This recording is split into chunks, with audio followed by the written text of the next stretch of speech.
Release le beau prince on the beats. Les méfaits de l'homme noir me saoulent. J'en ai ras-le-bol. Mon bon petit Ezé la moto. Rendons gloire à Dieu. Disons merci à Dieu parce que il a été toujours avec moi. Je ne voulais pas effectuer cette vidéo. Mais si vous me voyez effectuer cette vidéo, c'est pour vous faire part de certaines choses que vous ignorez au fait. Et je voudrais que la vidéo soit partagée un peu partout. Il y a eu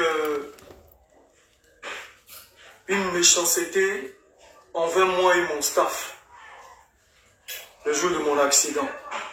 Donc voilà ce que j'ai voulu éclaircir aujourd'hui. Merci à toutes ces personnes qui ont prié pour moi, toutes ces personnes qui m'ont soutenu, toutes ces personnes qui m'ont appelé, qui ont tout fait pour pouvoir connaître mon état de santé. Que Dieu vous bénisse.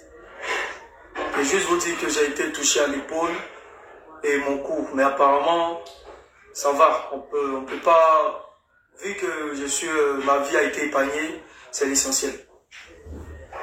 Alors, famille, je vous parlerai de mon accident. J'ai eu l'accident ce samedi passé, 30 juin, en partant à Lobo-à-Coudzin. Parce que je devais m'y rendre pour l'investiture du président des jeunes, M. Clotaire. Et famille,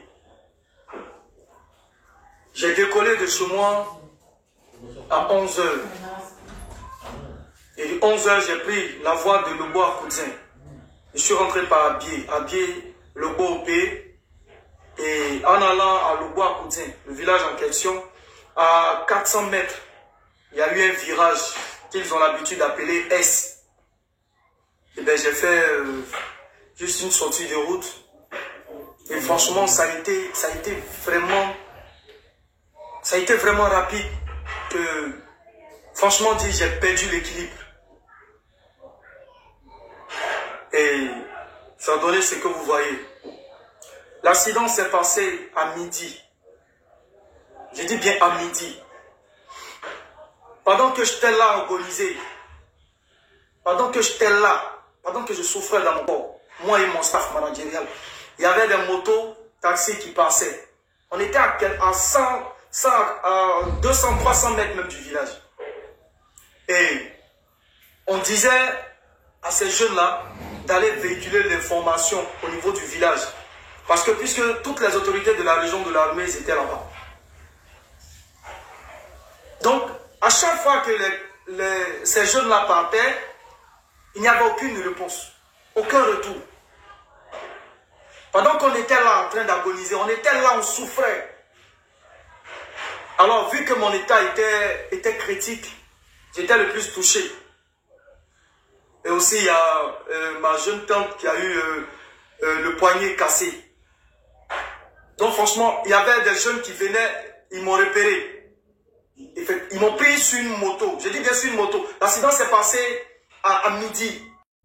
On a appelé au village pour leur dire que Willis a eu un grave accident. Donc il faudrait qu'ils envoient une voiture pour nous récupérer et nous faire partir à l'hôpital. Il n'y a pas eu quelqu'un.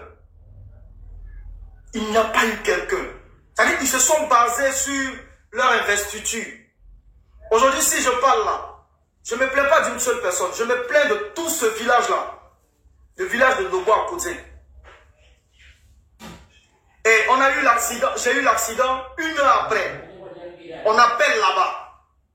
Mais il n'y a pas quelqu'un. Il n'y a eu personne qui s'est déplacé pour venir nous secourir.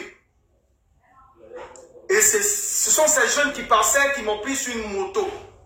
Et j'ai perdu connaissance sur la moto. C'est quand on est arrivé à l'hôpital général d'Abou que je me suis réveillé. Et étant là-bas, j'ai demandé à ce qu'on appelle mon staff pour voir si ça va chez eux. J'appelle, on me dit qu'ils sont encore là. C'est-à-dire après 1 heure, 3 heures, ils étaient encore là. Pendant que tout le village était informé que j'ai eu un accident. Mais personne ne pouvait soulever le petit doigt pour venir nous secourir. Et c'est après que j'ai appelé quelqu'un d'à pied, une connaissance. C'est cette personne qui s'est rendue là-bas. Et juste après, le bureau du président des jeunes est venu pour récupérer mon staff. Ils les ont fait partie à l'hôpital général de leur village, le Bois-Poutien. Et arrivés là-bas, ils étaient déposés comme ça, comme des déchets. Et ils sont tous partis à leur investiture. Après avoir soigné mon staff managérial, le médecin, l'infirmier en question demandait son argent. Et il n'y avait personne pour payer. C'est-à-dire, ils les ont pris. Ils les ont déposés à l'hôpital de leur village et ils sont tous partis à la cérémonie. Et l'infirmier demandait l'argent avant de les toucher. Il n'y avait personne.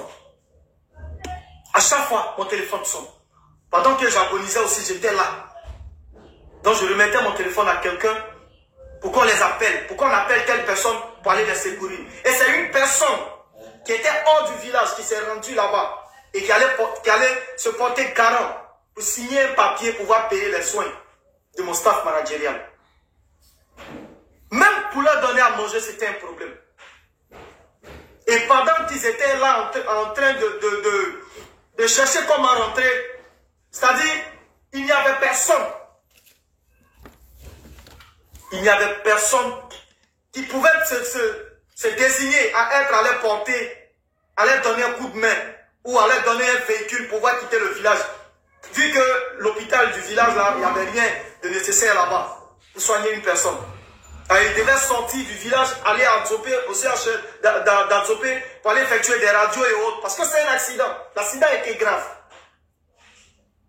Et c'est cette personne qui est partie du village voisin là, qui allait chercher des motos. Je dis bien, une personne qui vient d'avoir un grave accident. Encore monter